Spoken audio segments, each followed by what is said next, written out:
Math YouTube का help लिया। YouTube में गगन प्रताप सर जो हैं, मैं उनका वीडियो देखा यूट्यूब से, फ्री यूट्यूब वीडियो देख के सारा सिलेबस जो होता है बेसिकली वो सिलेबस सारा कंप्लीट किया। उसके बाद प्रैक्टिस सेट लगाया। एसएससी का जो आता है प्रीवियस ईयर किरण पब्लिकेशन का, वो बुक मैंने लगाया। डायरेक्ट क्वेश्चन प्रैक्टिस करिए उसका, रीजनिंग का कोई बुक करने की जरूरत नहीं है। सिर्फ जो भी टॉपिक आपको समझ में नहीं आ रहे जस्ट उस टॉपिक का यूट्यूब से आप हेल्प लीजिए यूट्यूब का, और यूट्यूब का हेल्प लेकर आप डायरेक्ट क्वेश्चन प्रैक्टिस करिए उससे। अगर आप 30 मार्क्स जो रीजनिंग है उसमें आप अगर थोड़ा सा भी अच्छा टाइम दिए ना, थोड़ा सा मेहनत किए, तो आप 25 प्लस स्कोर कर सकते हैं। मैथ में भी सेम है, आप 26-27 स्कोर कर सकते हैं। तो यहाँ पे आप देखें तो सिर्फ आउट ऑफ 60 आप 50 आराम से स्कोर कर सकते हैं। फिर बाकी 40 मार्क्स का जो जीके है उसमें आपको मैक्सिमम 20 भी, अगर मतलब मिनिमम 20 या फिर 20 ही कर पाइएगा। 20 भी करते हो तो आपका स्कोर 70 होता है, जो कि ठीक ठाक टायर 1 क्वालिफाई हो जाएगा। जैसे हिस्ट्री पढ़ना है तो एक हिस्ट्री को आप यूट्यूब में एक बार पहले कुछ शॉर्ट वीडियो 2-3 घंटे का आता है, बहुत सारा यूट्यूबर पढ़ाते हैं, उससे आप देख लीजिए तो एक थ्योरी का आइडिया हो जाएगा।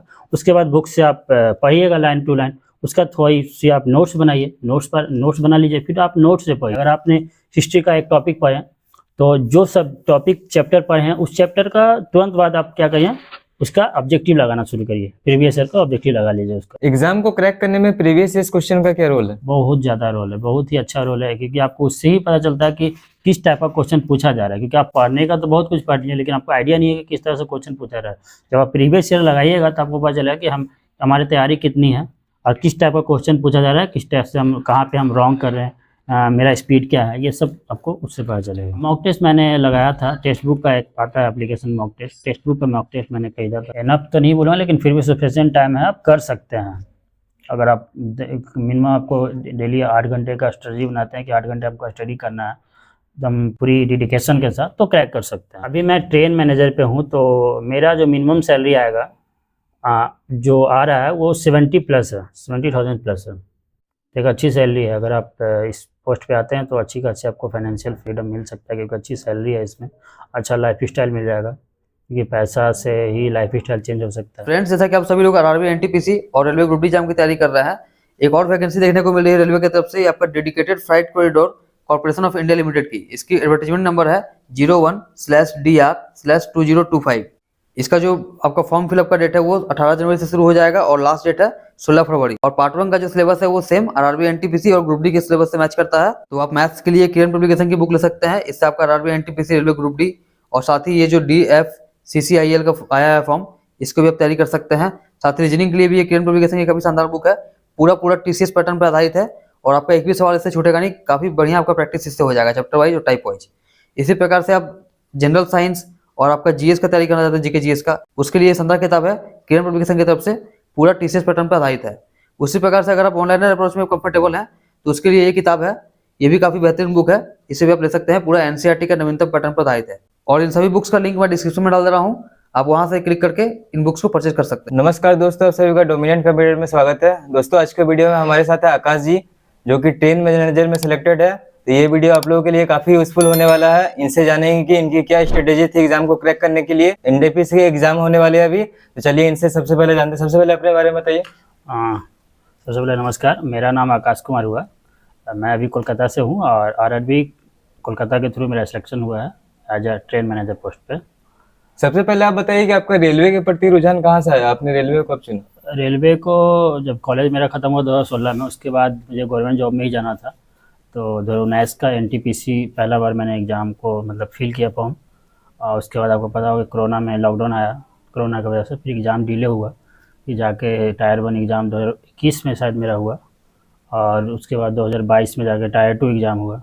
2 प्रोसेस होता है इसमें, और सिलेक्शन होते होते तक क्या आपका 2023 चला गया रिजल्ट आते आते तक। उसके बाद 2024 में जाके मेरा फाइनल रिजल्ट आया, जिसके थ्रू मुझे ट्रेन मैनेजर का पोस्ट मिला। अब आकाश जी से जानेंगे अलग अलग सब्जेक्ट की अलग अलग स्ट्रेटेजी। तो सबसे पहले मैथ्स के बारे में बताइए, मैथ्स आपने कहाँ से पढ़ा था? मैथ देखिए, मैं बोलूँ तो मैथ मेरा बचपन से अच्छा है, मतलब क्लास से ही अच्छा है। फिर भी मैं मैथ यूट्यूब का हेल्प लिया। यूट्यूब में गगन प्रताप सर जो हैं, मैं उनका वीडियो देखा यूट्यूब से, फ्री यूट्यूब वीडियो देख के सारा सिलेबस जो होता है बेसिकली वो सिलेबस सारा कंप्लीट किया। उसके बाद प्रैक्टिस सेट लगाया। एसएससी का जो आता है प्रीवियस ईयर किरण पब्लिकेशन का, वो बुक मैंने लगाया 1-2 बार, सारा चैप्टर वाइज जो आता है उसमें सारा क्वेश्चन आता है चैप्टर वाइज, वो लगाने के बाद बस उसी से हो गया मेरा जैसे कोई मैथ का।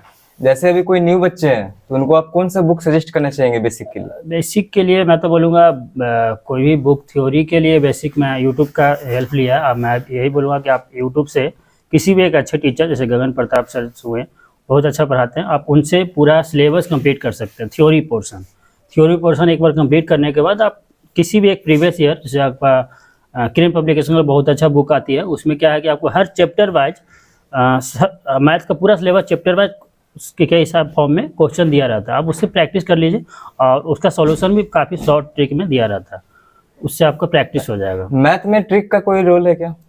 ट्रिक का रोल तो है, क्योंकि आप जब एग्ज़ाम में बैठिएगा तो आपको बहुत कम टाइम दिया जाता है एग्ज़ाम मतलब क्वेश्चन सोल्व करने के लिए, तो ट्रिक का तो महत्व है कि ट्रिक आपको लगेगा। तो गगन प्रताप जब यूट्यूब वीडियो से पढ़िएगा तो वहाँ पे बहुत सारे ट्रिक के मेथड से ही पढ़ाया जाता है। जैसे परसेंटेज का काफ़ी ज़्यादा चैप्टर है कि आप बेसिक से निकालने जाएगा तो बहुत लंबा टाइम लग जाएगा, वहाँ पे बहुत सारा ऐसा कैलकुलेशन है जहाँ पे आपको माइंड में रखना होगा, तो उसके थ्रू आप जल्दी से क्वेश्चन को सोल्व कर सकते हैं। जैसे किन्हीं बच्चे को अरिथमेटिक करना है तो अरिथमेटिक के लिए सबसे पहले क्या करना चाहिए? अर्थमेटिक के लिए सबसे पहले आपको परसेंटेज ये शुरू करना होगा। सबसे पहले आप परसेंटेज पढ़िए कि परसेंटेज का जो है वो पूरा अर्थमेटिक में रिलेटेड है। परसेंटेज करिएगा, फिर आप प्रॉफिट एंड लॉस कर रहे हैं, डिस्काउंट कर रहे हैं, ये सारा चीज़ में आपको परसेंटेज काम आएगा। तो सबसे पहले आप परसेंटेज करिए, उसके बाद दूसरे चैप्टर पे जाइए और दूसरे चैप्टर उसके रिलेटेड से करते जाइए। जो भी बच्चे अभी एनटीपीसी की तैयारी कर रहे हैं वो एक दिन में मैथ में कितना समय दें? एक दिन में अगर आप पूरी तरह से न्यू हैं तो मैं बोलूँगा कम से कम आपको 2 से 2.5 घंटे देना होगा मैथ में, क्योंकि सबसे ज़्यादा नंबर अगर स्कोर किया जा सकता है वो मैथ है। क्योंकि जीके में आप कितना भी पढ़ लीजिए वो आपका लक बेस पे है, बट मैथ एक ऐसा सब्जेक्ट है जहाँ पे आप 100% अगर एक्यूरेसी दिए तो आपको 100% मार्क्स मिल सकता है। अब रीजनिंग के बारे में बताइए, रीजनिंग आपने कहाँ से किया था? रीजनिंग के लिए ज़्यादा हार्ड है नहीं ऐसे, बट थोड़ी बहुत आप यूट्यूब का सहारा लीजिए और फिर डायरेक्ट क्वेश्चन प्रैक्टिस करिए उसका। रीजनिंग का कोई बुक करने की ज़रूरत नहीं है, सिर्फ जो भी टॉपिक आपको समझ में नहीं आ रहे जस्ट उस टॉपिक का यूट्यूब से आप हेल्प ले लीजिए यूट्यूब का, और यूट्यूब का हेल्प लेकर आप डायरेक्ट क्वेश्चन प्रैक्टिस करिए, उससे हो जाएगा। रीजनिंग में कुछ ऐसा टॉपिक जिसमें आपको प्रॉब्लम हुई हो? सबसे ज़्यादा प्रॉब्लम होता है कोडिंग में, उसमें आपको थोड़ा सा दिमाग लगाना पड़ता है कि कैसे कौन सा जो रिलेशन होता है ना कि अल्फ़ाबेट कोडिंग हो गया, फिर नंबर वाइज कोडिंग हुआ, उसमें थोड़ा सा आपको डिफिकल्ट लगेगा, बाकी सब सिंपल होता है। उसको आपने कैसे क्लियर किया? उसके लिए प्रैक्टिस किए थे काफ़ी ज़्यादा, तो हर मतलब जो भी कोडिंग आया तो उसको स्ट्राइक हो जाता दिमाग में कि हाँ यहाँ पे ये रूल है लग सकता है। और रीजनिंग में बच्चे कितना टाइम दे एक दिन में? रीजनिंग में ज़्यादा खास नहीं, लेकिन फिर भी आपको 1 से 1.5 घंटा देना होगा रीजनिंग में। कहीं ना कहीं एनटीपीसी में CBT 1 में जैसा कि 30 मार्क्स के होते हैं मैथ्स और रीजनिंग। हाँ 30 मार्क्स मैथ एग्जाम में इनका क्या रोल है? एग्जाम में क्रैक करने में इनका क्या रोल है? बहुत बड़ा रोल है, क्योंकि आप देखिए 100 मार्क्स का क्वेश्चन में 30 मार्क्स आपका मैथ आ रहा है, 30 मार्क्स रीजनिंग आ रहा है, 40 मार्क्स जीके के।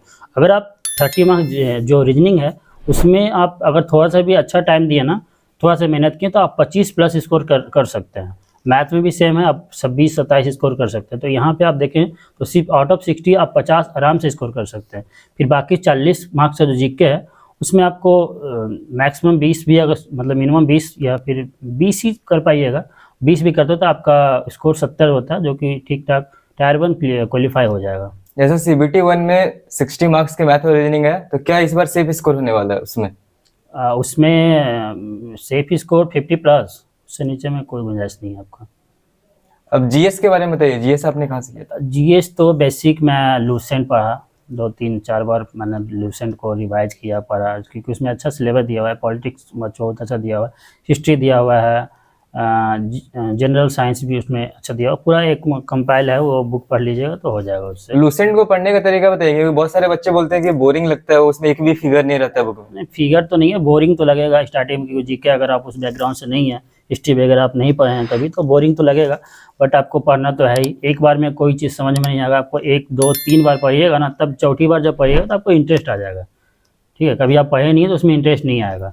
2, 3, 4 बार जब पढ़िएगा तो आपको इंटरेस्ट आ जाएगा। और कुछ ऐसा टॉपिक है, एक बार यूट्यूब का सहारा जरूर लें। मैं ये बोलूँगा कि कोई भी जैसे हिस्ट्री पढ़ना है तो एक हिस्ट्री को आप यूट्यूब में एक बार पहले कुछ शॉर्ट वीडियो 2-3 घंटे का आता है, बहुत सारा यूट्यूबर पढ़ाते हैं, उससे आप देख लीजिए तो एक थ्योरी का आइडिया हो जाएगा। उसके बाद बुक से आप पढ़िएगा लाइन टू लाइन, उसका थोड़ी सी आप नोट्स बनाइए, नोट्स बना लीजिए, फिर आप नोट्स से पढ़िए, बुक हटा दीजिए, फिर आपका नोट तैयार हो गया, उस नोट से पढ़िए और फिर ऑब्जेक्टिव क्वेश्चन जरूर लगाइए, हर चैप्टर वाइज ऑब्जेक्टिव क्वेश्चन लगाइए। अगर आपने हिस्ट्री का एक टॉपिक पढ़े तो जो सब टॉपिक चैप्टर पढ़े हैं उस चैप्टर का तुरंत बाद आप क्या करिए, उसका ऑब्जेक्टिव लगाना शुरू करिए, प्रीवियस ईयर का ऑब्जेक्टिव लगा लीजिए उसका। जैसे आप पहले कोई भी आप मॉडर्न अगर आप मेडिवल हिस्ट्री पढ़ रहे हैं, उसमें आपने पढ़ा मुगल के बारे में, या फिर क्या बोलते हैं दिल्ली सल्तनत, मैं बोलूँगा दिल्ली सल्तनत आपने पढ़ा तो दिल्ली सल्तनत का कोई भी एक टॉपिक पढ़ें, तो दिल्ली सल्तनत पढ़ने के बाद उसके बाद आप उस क्वेश्चन पे चले जाइए, क्वेश्चन लगाइए उसका प्रीवियस ईयर का, किस टाइप का क्वेश्चन पूछा जा रहा है, उससे आपको ज़्यादा क्लियर होगा एग्जाम में। जीके के लिए अगर कोई लुसेंट के अलावा कोई बुक सजेस्ट करना हो तो? जिसमें मैं पढ़ रहा था उसमें तो मेरे पास लूसेंट ही था, और किरण पब्लिकेशन का मैं प्रीवियस ईयर लिया था। किरण पब्लिकेशन का 16,000 प्लस एसएससी का पूरा बुक आता है, उसमें सारा क्वेश्चन चैप्टर वाइज दिया रहा था, वो मैंने फॉलो किया। दूसरी चीज़, अभी तो बहुत सारे बुक आ गए मार्केट में, अभी जीवी कक्षा का कोई एक बुक है, शायद नाम अच्छे से नहीं आ रहा, उनका बुक अभी जो कंपाइल किए हैं बहुत अच्छे तरीके से किए हैं, अगर वो ले सके पढ़ सकते हैं तो पढ़ सकते हैं। मेरे पास बुक है, और दिखा देंगे बुक आपको कौन सी बुक है। अब साइंस के लिए बताइए, साइंस आपने कहाँ से पढ़ा था? साइंस तो मैं साइंस बैकग्राउंड से हूँ, तो मुझे थोड़ा साइंस की नॉलेज था, बट फिर भी मैं यूट्यूब से ही पढ़ा हूँ पूरा। मेरा बायोलॉजी मतलब फिजिक्स मेरा अच्छा था, और केमिस्ट्री और बायोलॉजी के लिए यूट्यूब से पढ़ा। एक कौन सी मैम है, राधिका मैम बोल के है यूट्यूब पे, वो बहुत अच्छा बायोलॉजी पढ़ाती है, आप उनका पूरा वीडियो देख लीजिए, आप बायोलॉजी आपका क्लियर हो जाएगा। एनसीईआरटी का भी कुछ रोल है क्या? नहीं, एनसीईआरटी का एनटीपीसी निकालने के लिए एनसीईआरटी का ज़रूरत नहीं है, आप लूसेंट और ये यूट्यूब से पढ़ के कर सकते हैं, वो काफ़ी है। काफ़ी है। एनसीईआरटी अगर पढ़ना है तो आप फिर यूपीएससी बीपीएससी अगर कर रहे हैं तो। करंट अफेयर के बारे में बताइए, करंट अफेयर आपने कहाँ से लिया? करंट अफेयर के लिए आपको डेली आधा घंटा टाइम देना होगा। सबसे बेस्ट उत्कर्ष क्लास पे एक टीचर हैं, गौरव सर, राइट, वो गौरव सर बहुत अच्छा करंट अफेयर पढ़ाते हैं। डेली उनका एक वीडियो आता है, आप वो वीडियो देख लीजिए, आधा एक घंटे का होता है, और उससे नोट्स बना लीजिए, लास्ट में जाकर उसका रिवाइज कर लिए। मिनिमम आपको 1 से 1.5 साल का करंट अफेयर क्लियर करना होगा। एग्जाम को क्रैक करने में प्रीवियस ईयर क्वेश्चन का क्या रोल है? बहुत ज़्यादा रोल है, बहुत ही अच्छा रोल है, क्योंकि आपको उससे ही पता चलता है कि किस टाइप का क्वेश्चन पूछा जा रहा है। क्योंकि आप पढ़ने का तो बहुत कुछ पढ़ लिए, लेकिन आपको आइडिया नहीं है कि किस तरह से क्वेश्चन पूछा रहा है।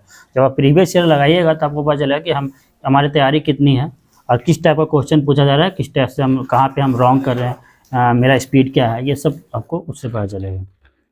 और आपने मॉक टेस्ट कहीं से लगाया था क्या? मॉक टेस्ट मैंने लगाया था, टेक्स्ट बुक का एक आता है application mock test, textbook का मॉक टेस्ट मैंने खरीदा था और उसी से लगाया था मैं। कहीं ना कहीं ऑनलाइन ही लगाया था? ऑनलाइन लगाया, ऑफलाइन मैंने कभी मॉक टेस्ट नहीं लगाया, जो भी लगाया मैंने ऑनलाइन टेस्ट लगाया। टेक्स्ट बुक का अच्छा है। मॉक टेस्ट लगाने से क्या क्या फ़ायदा होता है? तो मॉक टेस्ट लगाने से ये फायदा, पहले तो आप ये अपना ये देख पाते हैं कि मेरा तैयारी कितनी है, पॉइंट नंबर 1। दूसरा चीज़, आपका जहाँ पे आप रॉन्ग हुआ, आप जब वापस उसको जब आप सॉल्यूशन देखिएगा तो आपको पता चलेगा कि कौन सी क्वेश्चन में गलती हो रही है। नए नए क्वेश्चन आएंगे वहाँ पे, तो उससे पता चलेगा कि कुछ नए क्वेश्चन मिलेंगे। जैसे 100 क्वेश्चन आप मॉक टेस्ट में लगाएं, तो 100 में से मान लीजिए आपने 30 रॉन्ग किए, तो 30 ऐसा रहेगा क्वेश्चन जो बिल्कुल ही नया है, तो वो 30 नया क्वेश्चन सीखने को मिलेगा। बहुत सारे बच्चे होते हैं मॉक टेस्ट लगाते हैं, वो एनालिसिस भी नहीं करते हैं और उनका कम स्कोर हो जाता है, तो वो डीमोटिवेट हो जाता है। नहीं, बिल्कुल ही ऐसा नहीं होना चाहिए, क्योंकि मॉक टेस्ट अगर आप लगा रहे हैं, मॉक टेस्ट लगाने से कुछ नहीं होता। मॉक टेस्ट लगाने से ज़्यादा ज़रूरत है कि आप एनालिसिस करिए। जितना ज़्यादा एनालिसिस करिएगा उतना ही ज़्यादा आपको फायदा करेगा, क्योंकि एनालिसिस करने के बाद ही पता चलेगा कि किसका क्या सॉल्यूशन हो सकता है बेस्ट वे में, और क्या कौन सी क्वेश्चन मेरा रॉन्ग हुआ है, उसको किस तरह से सुधारा जा सकता है, किस तरह से कैलकुलेशन किया जाता है, ये बहुत ज़रूरी है। CBT 1 और CBT 2 दोनों का एग्जाम पैटर्न सेम होता है क्या, क्वेश्चन लेवल? दोनों का एग्ज़ाम पैटर्न तो सेम ही है, बट CBT में थोड़ा सा लेवल बढ़ जाता है, क्योंकि वो मेंस एग्ज़ाम हो गया, और उसका कोर्स पैटर्न भी थोड़ा सा, इसमें जो 30 मार्क्स का होता है, 30, 40, वहाँ पे आपका रीजनिंग और मैथ्स 35 का हो जाएगा, और आपका जो जीके पोर्शन है वो 50 मार्क्स का हो जाएगा। और टाइम भी आपको यहाँ पे 90 मिनट दिया जाता था, यहाँ पे 120 मिनट दिया जाएगा फॉर द 120 क्वेश्चन के लिए। बहुत सारे बच्चे जो होते हैं, क्या थे यार, बहुत सारे बच्चों को कन्फ्यूजन होता है मेडिकल को लेकर कि मेडिकल में कुछ इश्यू होगा, या फिर फॉर्म फिलअप में कोई प्रॉब्लम होता है कि मेरा स्पेलिंग मिस्टेक हो गया, फिर फादर नेम में प्रॉब्लम है, उसको लेके कुछ प्रॉब्लम होती है देखिए, क्या? अगर इनिशियली अगर आपको प्रॉब्लम हुआ तो शायद रेलवे बोर्ड जो है, जब आप फॉर्म भरते हैं तो वहाँ पे करेक्शन के लिए कुछ टाइम देते हैं।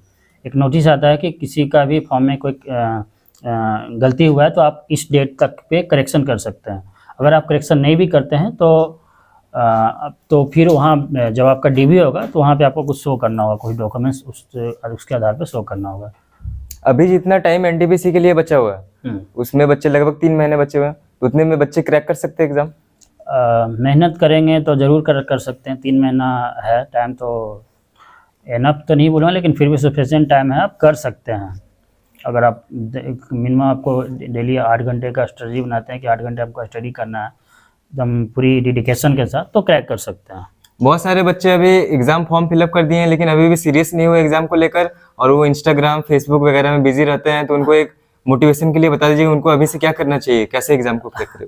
अगर अभी भी सीरियस नहीं हुए तो वो कब सीरियस होंगे? ज़रूर सीरियस होना होगा, क्योंकि अगर जस्ट 3 महीने बचे हैं एग्ज़ाम में, तो आपको सबसे पहले जो सोशल जो है आपका फेसबुक हो गया, इंस्टाग्राम, इससे दूर होकर आपको 8 घंटे 9 घंटे मिनिमम आपको पढ़ाई को देना होगा, और सीरियस होकर पढ़ाई करिएगा तो 3 महीने में क्रैक किया जा सकता है। एक आपका रॉ मार्क्स याद है क्या, कितना था? किस में, टायर 1 में, टायर 2 में? टायर 1 टायर 2 दोनों? टायर 1 में मेरा 77 के आसपास में ऐसा कुछ था, और टायर 2 में 82 समथिंग। एक बच्चों को मोटिवेशन के लिए अप्रोक्सीमेट सैलरी बता दीजिए। अभी मैं ट्रेन मैनेजर पे हूँ, तो मेरा जो मिनिमम सैलरी आएगा जो आ रहा है वो 70 प्लस है, 70,000 प्लस है।